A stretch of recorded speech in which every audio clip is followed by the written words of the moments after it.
ఇక్కడికి వచ్చేసిన మీడియా మిత్రులందరికీ పేరు పేరున నమస్కారాలు తెలియజేసుకుంటున్నాం.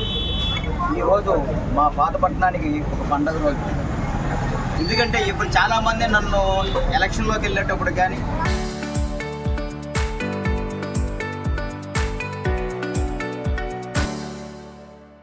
లేదా ఎంతోమంది ప్రజల్లోకి వెళ్ళేటప్పుడు కానీ అన్ని టౌన్లంటే అన్ని దగ్గరలో కూడా అన్నా క్యాంటీన్ ఉంది, మనలాంటి పంచాయతీ సరౌండ్లో ఎందుకు అన్నా క్యాంటీన్ లేదని అడిగేవాళ్ళు. అయితే పేదవాడికి పట్టిన అన్నం పెట్టే ఈరోజు చాలా పండగ రోజు. అది చంద్రబాబు నాయుడు గారి ఆశయం. అది అన్నా క్యాంటీన్లు పురిగొల్పడమే ఆయన ఆశయం. అది 2014, 2019 మధ్యలో ఆయన అన్నా క్యాంటీన్లు పెడితే తర్వాత 2019, 2024 తర్వాత వచ్చిన తర్వాత మహానుభావుడు సైకో ఏం చేశాడు మీ అందరికీ తెలుసు. అన్నా క్యాంటీన్లు అన్ని క్యాన్సిల్ చేశాడు. అక్షయ పాత్ర వ్యవస్థను పూర్తి నిర్మూలన చేశాడు. పేదవాడికి పట్టిన అన్నం పెట్టిన అవకాశం కోల్పోయాడు.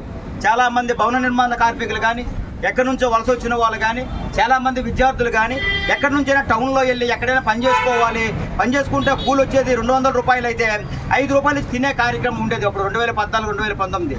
తర్వాత వచ్చిన ప్రభుత్వం ఏం చేసిందంటే సైకో ప్రభుత్వం ఆ పట్టిన అన్నాన్ని కూడా తీసేసి పేదవాడికి మళ్ళీ 200 రూపాయలు సంపాదిస్తే ఆ 100 రూపాయలు కూడా ఖర్చు పెట్టి భోజనం తినే పరిస్థితి ఇచ్చారు. ఆగస్టు 15 నుంచి మళ్ళీ అన్నా క్యాంటీన్లు పునఃప్రారంభించడం అనేది జరిగింది. ఇప్పటికి రాష్ట్రం మొత్తం 269 అన్నా క్యాంటీన్లు రన్ అవుతున్నాయి. అంటే నిన్నటి వరకు కూడా 206 క్యాంటీన్లు, 205 క్యాంటీన్లు, 7 క్యాంటీన్లు రన్ అయ్యేవి. తర్వాత ఇప్పుడు ఈ రోజు మాత్రం 62 క్యాంటీన్లు అన్నా క్యాంటీన్లు పల్లె గ్రామాల్లో కూడా, పల్లెటూరులో కూడా, పంచాయతీ వ్యవస్థలో కూడా కొత్తగా ప్రవేశపెట్టమైంది. ఇప్పటి వరకు 8,80,00,000 మంది ప్రజలు భోజనాలు చేస్తున్నారు. రోజుకి 2 లక్షల మంది పైన ప్రజలు భోజనం చేస్తున్నారు. అంటే ఈ అన్నా క్యాంటీన్ల తాలూగా ఎంత ఉపయోగం ప్రజలకు ఒకసారి ఆలోచించండి. ఇందాక ఒక ఆయన నేను అడిగాను, అన్న ఎక్కడి నుంచి వచ్చామని చెప్పేసి, అన్న నేను ఫలానా దగ్గర నుంచి ఇక్కడ కూలి పనికి వచ్చానని చెప్పేసి ఒక లోపు ఏరియా నుంచి వచ్చి, అన్న భోజనం చేసావంటే భోజనం చేశాను అన్న అన్నారు. చాలా మంచి కార్యక్రమం అన్న. మాలాంటి పేదవాళ్ళు బతకడానికి చంద్రబాబు నాయుడు గారు చాలా ఉపకారం చేశారన్న. మేము చాలా రోజులుగా ఇబ్బంది పడుతూ ఉన్నాము అని చెప్పడం అనేది మీ అందరికీ తెలుసు. మనం అధికారంలో లేనప్పుడు కూడా 2019, 24లో అధికారంలో లేనప్పుడు కూడా అన్నా క్యాంటీన్లు అనేవి రన్ చేయడం జరిగింది. ఒక బండి పెట్టి మీరందరూ చూశారు. అంటే పేదవాళ్ళ కోసం ఎలా ఆలోచిస్తున్నారు, ఏం చేస్తున్నారు అనేది ఒకసారి ప్రజలందరూ గమనించవలసిందిగా నేను కోరుకుంటున్నాను. అన్నా క్యాంటీన్ విషయంలో ఒకసారి చూడండి. ఒకసారి ఏ ప్రభుత్వమైనా సరే పేదవాడికి పట్టిన అన్నం కానీ, పేదవాళ్ళకి ఇచ్చిన స్కీములు కానీ కంటిన్యూ చేస్తారు. ఎందుకంటే ఇప్పుడు తమిళనాడు, చెన్నై దేశంలో కూడా ఆ అమ్మ క్యాంటీన్ అని ఒక ఉంది. అది కూడా గత ప్రభుత్వాలు మారినా సరే అది కంటిన్యూ చేయాలి. కానీ 2019, 2024లో అది జరగలేదు.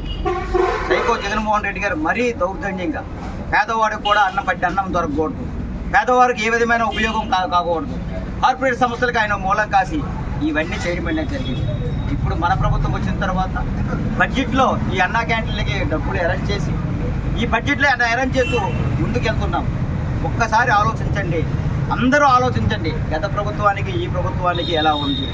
బడుగు బలహీన వర్గాల కోసము ఈ ప్రభుత్వం, ఎన్డీఏ కూటమి ప్రభుత్వం ఎంత ఆలోచిస్తుందో ఒకసారి ఆలోచించండి. పేదవాడికి అన్నం పెట్టిన విషయంలో కూడా ఎంత ఆలోచిస్తుందో ఒకసారి ఆలోచించండి. ఏవైతే సూపర్ 6లో భాగంగా అన్నీ ఇస్తున్నామని చెప్తున్నామో ఏ ఒక్కటి కూడా లేకుండా అన్నీ ఇవ్వడం అనేది జరుగుతుంది. మీరందరూ ఆలోచించండి. ఇలా చెప్పుకుంటూ పోతే ఉచిత బస్ ప్రయాణం కానీ, గ్యాస్ సిలిండర్ విషయం కానీ, అన్నదాత సుఖీభావ విషయం కానీ, మెయిన్ తల్లికి వందనం కానీ, ఇలా చెప్పుకుంటూ పోతే ఎన్నో ఉన్నాయి. ఇవన్నీ కూడా మన ప్రభుత్వంలో జరుగుతుంది. మన ప్రభుత్వంలో అన్ని కార్యక్రమాలు చేస్తున్నాం ప్రజల కోసం. ఈరోజు మీరు చూశారు అసలు ఎంత పండగ వాతావరణంగా ఉందంటే పాతపట్నంలో అన్నా క్యాంటీన్. నాకు కూడా ఎన్నో సంవత్సరాల కళ పాతపట్నంలో అన్నా క్యాంటీన్ కావాలని చెప్పేసి. అలాంటి దగ్గర ఇప్పుడు ఏర్పడుతూ మెయిన్ సెంటర్లో పెట్టాము. ఒకసారి ఆలోచించాం. మెయిన్ సెంటర్లో బస్ స్టాప్ ఇక్కడే ఉంటుంది, ప్రజలందరూ ఇక్కడే ఉంటారు, చుట్టుపక్కల కాలేజ్ స్టూడెంట్స్ ఇక్కడే ఉంటారు. అందరు కూడాను పేద ధనికి అనే కాకుండా అందరూ కూడా సమానంగా అందరికీ వచ్చిన ఈ అన్నా క్యాంటీన్ని ఈ పాతపట్నం నియోజకవర్గ ప్రజలందరూ వినియోగించుకోవాలని కోరుకుంటూ మరోసారి ఇక్కడ విచ్చేసిన అందరూ కూడా ధన్యవాదాలు తెలియజేస్తున్నాను.